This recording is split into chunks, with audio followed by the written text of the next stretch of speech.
Well, that's Bible Adventures. You thought that was weird? Well, wait till you see Bible Buffet. Yeah, Bible Buffet. When I first heard the title, I just didn't get it. My only guess is it has to do with food and the Bible. Well, guess what? I got half of that right. It definitely has to do with food, but there's no mention of anything from the Bible anywhere in this whole game. What is this I'm looking at? It's a board game? In fact, it's a ripoff of Candyland. Just look at it. All the different food-themed lands like Potato Land, Barbecue Land, Pizza Land, Dessert Land. Player 1. Oh my god, it's talking. Well, you spin the wheel, and you make some moves just like any board game. Then you get to play all these weird mini games which sort of resemble an Atari game. The sound effects are classic. And it definitely resembles Attack of the Killer Tomatoes more than it does the Bible. So you lay down all these exploding pancakes which blow up everything. I think they're supposed to be oil drums or something, but everything else is some kind of food, so I'm just going to call them exploding pancakes. I mean, this is just fucking weird. It might as well be anything.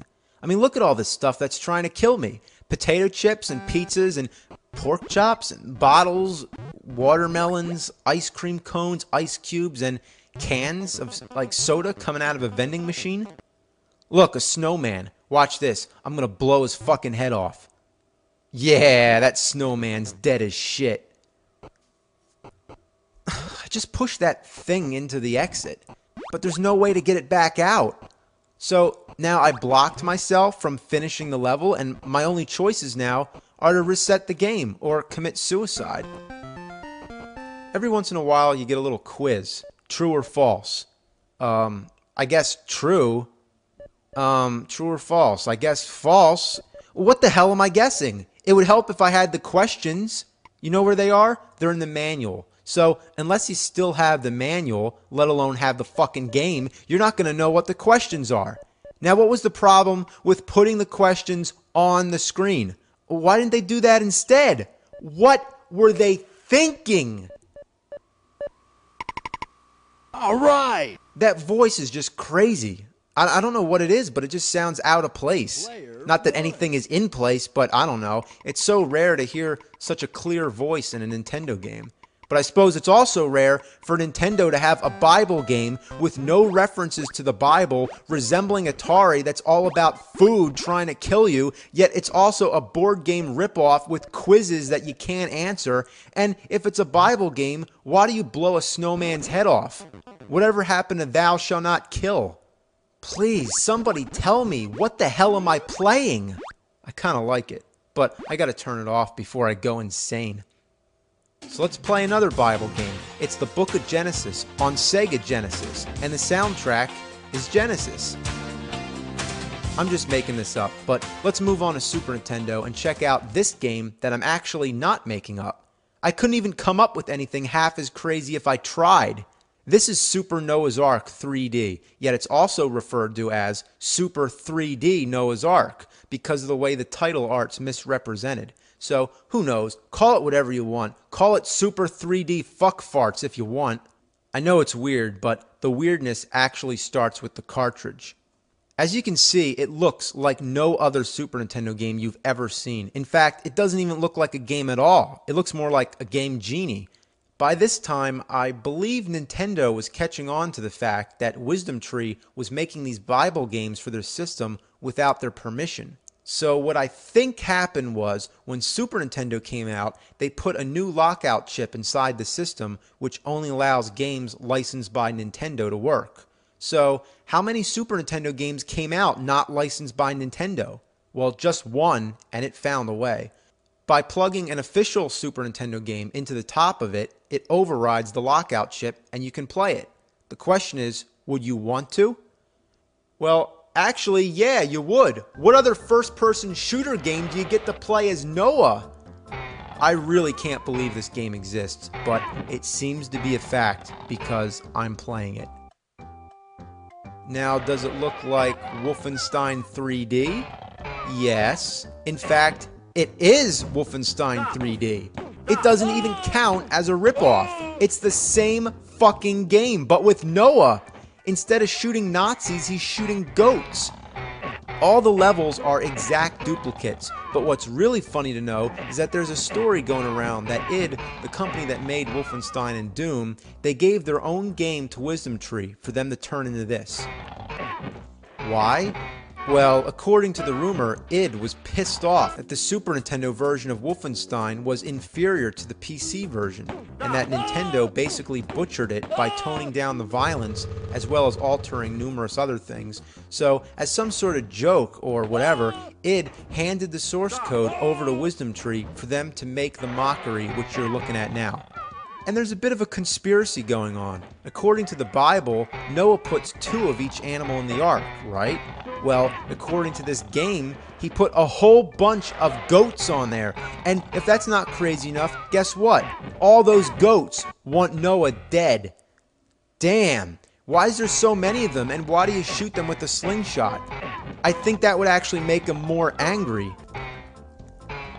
I can't even see what you're supposed to be shooting at them anyway. It just looks invisible.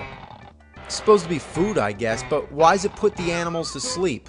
Well, I guess Noah shoots the food so hard that it knocks the animals unconscious. Now, what's even stranger is how they attack you. They just do like these weird kicks from a mile away, and they hit you. Like, how do they even reach? Listen to how cheerful the music is.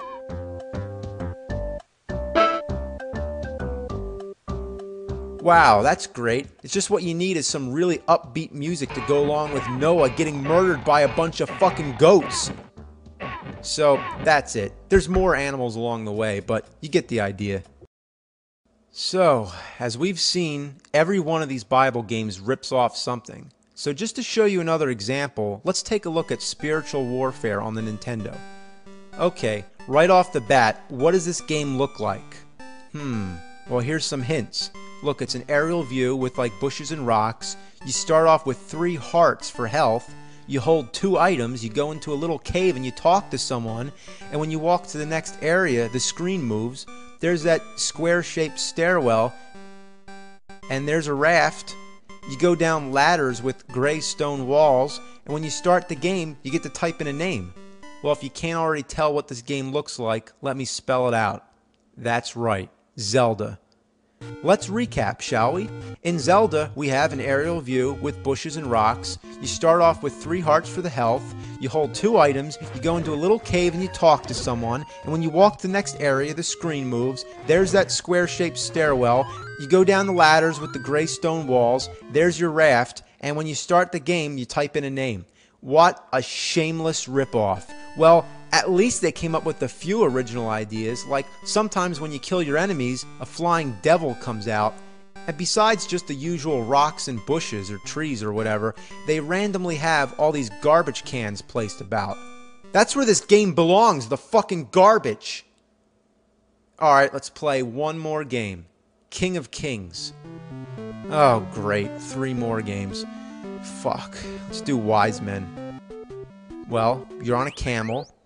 You're basically just trying to ride to the end of the level. Your obstacles include lizards, a cactus that comes up out of the ground, flying rocks, porcupines shooting needles, moving pitfalls, and blocks that come down and stun you. Just like in Bible adventures, the control is really awkward, but here it's so bad it's nearly unplayable. So every once in a while, you pick up these scrolls that make you answer questions about the Bible, like who is Jesus' mother? Well, that would be Mary.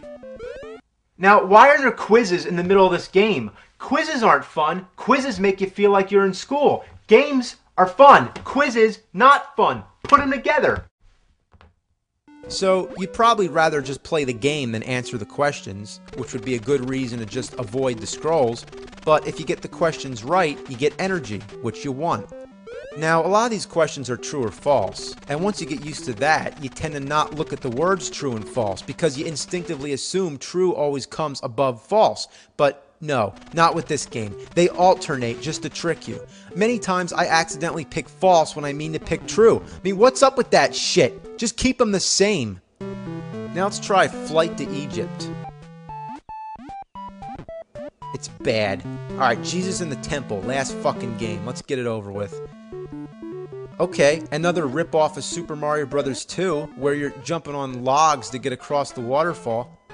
Well, at least they upped the challenge on those logs, but it's just flat out annoying. The logs have the most erratic pattern.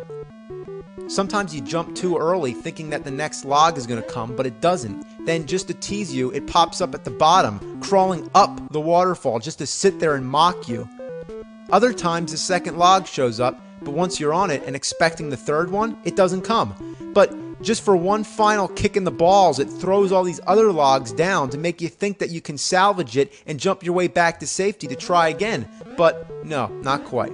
The graphics are really flawed. I mean, usually you know to time your jumps once you see that log coming up over the waterfall, but sometimes they just appear at random, which doesn't give you enough time to react.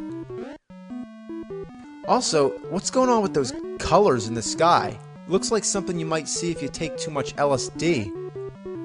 There's really nothing else worth mentioning with this game. It just sucks, and I can't even stand to play it anymore. I'd rather fuck a porcupine and shove a cactus up my ass. I'd rather slurp crap oozing out of a warthog's anus hole. It's just a bunch of poopy, diarrhea, doo-doo ass shit. That's it. So, Merry Christmas, Happy Hanukkah, Happy Kwanzaa, Happy Birthday Jesus, whatever. Happy Holidays. See ya in 2007.